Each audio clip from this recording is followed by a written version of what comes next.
So we are back with the Valley, and of course, new season, same mess, pretty much.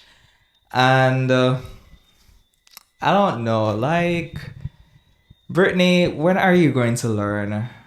Jax is never going to change. I don't know why we keep trying to, or why you are keep trying to think he's going to change.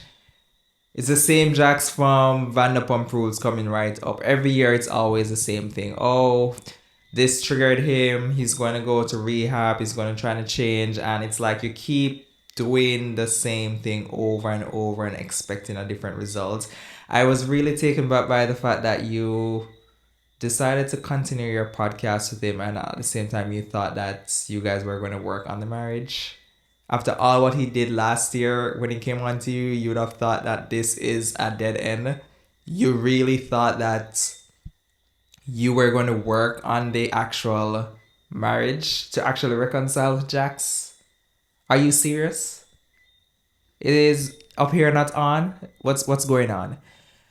Of course, we started the season where we saw Jax and, of course, Brittany telling their both POV from some situation that apparently Brittany started hooking up with one of Jax's previous friends or former friends, whatever.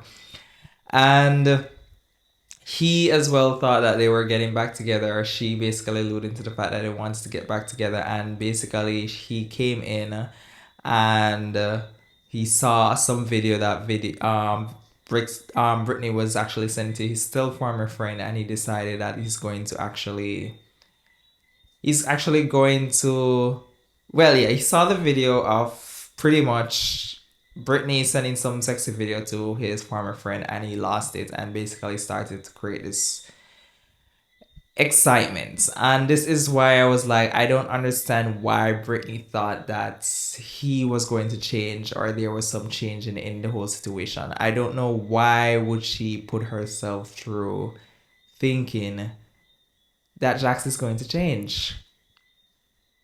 Why? And of course she was telling Michelle about the whole situation, and of course Jax was then telling Jesse about the situation. I'm like, look at the dynamic right there, but yeah, so of course, it's pretty much where Jax is pretty much going on a downward spiral. And I think this is something that Jax does every year, where when he has nothing else going on for himself, he goes in this downward spiral. And then at the same time, he's going to go seek help. And he's now a reform and changed person. And it's always the same thing from I've been watching Vanderpump Rules for the same thing with when it comes on to Jax. Like, there's no changing when it's Jax Taylor. I am so sorry.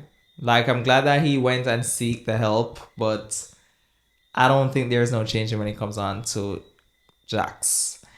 Now, we saw where we now know that Jesse and Michelle, they are separated, and of course, he was getting her daughter ready for school. And this is now we're seeing the dynamic with the two of them, where I guess Jesse is a specific parent, and at the same time we have Michelle, who is a different parent style. And I believe this is where this clashing is going to be coming with the two of them, with how they both parent both of their kids. And I don't know what is going on in the valley. It's like I am watching a continuation from season one.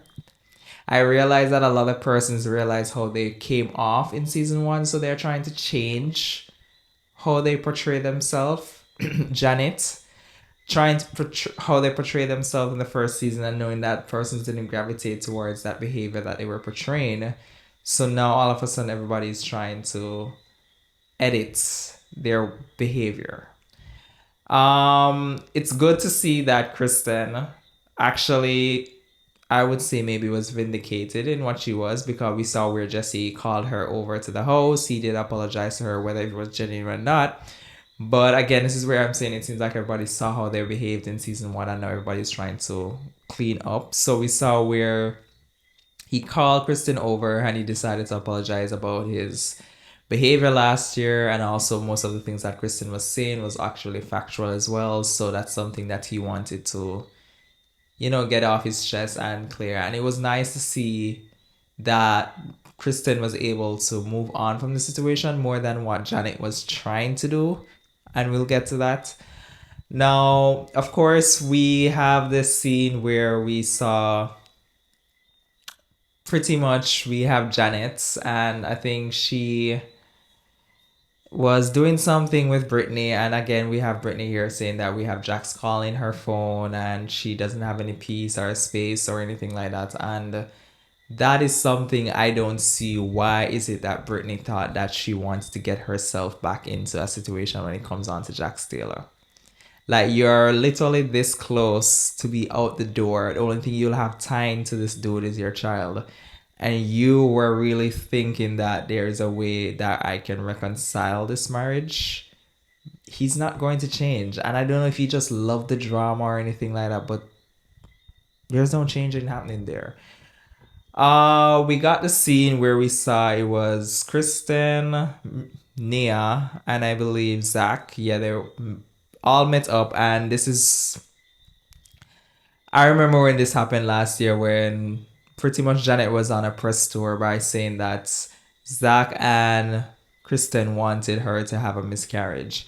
And now it is that they are now basically want nothing to do when it comes on to Janet, because now she's walking around spreading this narrative that they did not want her child to come to full term or stuff like that. And it then boiled over into Britney's party where they all came together. This is the first time, as Janet said, she will be seeing Zach and Kristen. And this is where, as I said, I think that Janet, honestly speaking, I felt like she, in season one, because of what she knew of Kristen from Vanderpump Rules, she thought that she was going to go into that season and basically say all of the stuff that people love to say about Kristen, that she's crazy, whatever the case is, and thought that she was going to be a fan favorite for calling out Kristen. But it backfired on her, where pretty much persons hated her and she was painted as a villain of the show. And I think that Janet is coming into this season trying to correct that past, trying to portray this damsel in distress, the fact that she's no longer pregnant, so she cannot use that as a excuse to fix why is it that she was behaving certain ways when it came on to her and Kristen. Now, of course, it will basically boil over into her trying to then apologize to Kristen regarding her behavior last year, and then trying to pretty much double down on the fact that she kind of basically threw Kristen in it for what Zach allegedly said. And that is the problem that I cannot stand with Janet. Like, I don't know why she's even back this season, but you cannot go on a press run and say something like that that's damaging, knowing that what Kristen has been through when it came on to herself basically trying to have a child, and she had a miscarriage as well.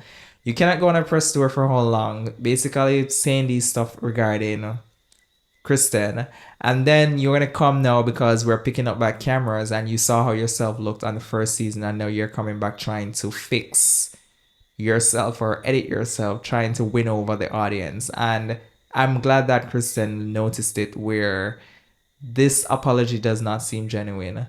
And you're trying to gaslight, as Kristen says, this apology, are not really taking accountability for what you're saying. And then you're going to pretty much get up and act as if like you really wanted Kristen to just sit and just be all happy, because that is what Janet wants. She wants to puppet the whole season just like she did in season one. And the fact that Kristen is not putting up with your bullshit, and now you face the backlash, Janet, as a cast member, and now the entire fans coming at you.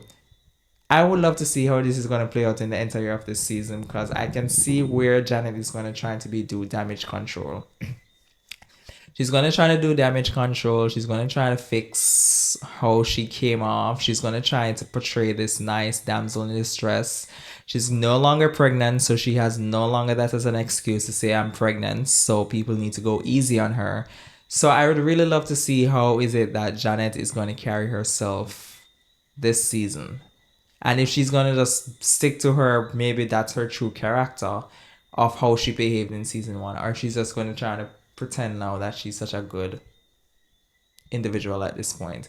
And I really do hope this season does get a reunion because we didn't get one last year. So I would love for this to get a reunion to see some of these storylines that have clearly that was not wrapped up from last year to see it wrap up hopefully in this reunion.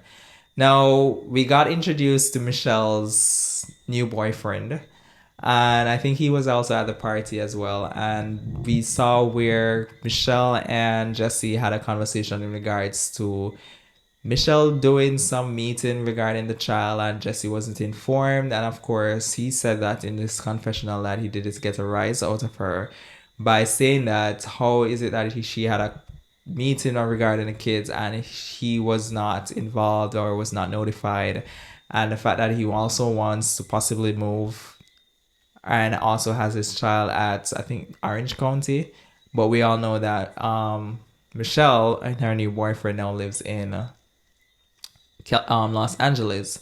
So I guess this is gonna be an ongoing thing because I saw where her boyfriend was very involved when it came on to the whole parenting with the child.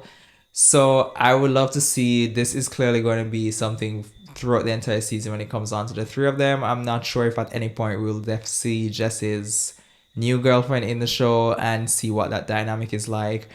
But so far, I did enjoy the first premiere episode. I missed the Valley last year. I actually enjoyed the show, and I'm happy that it's back. And I'm just hoping to see where all of these stories is going to unfold because it really looks like it's going to be a very interesting season. But let me know, guys, in the comment section what were your thoughts on the episode. Remember, guys, to like, share, comment, and subscribe to the channel. And I see you guys in the next video. Bye, y'all.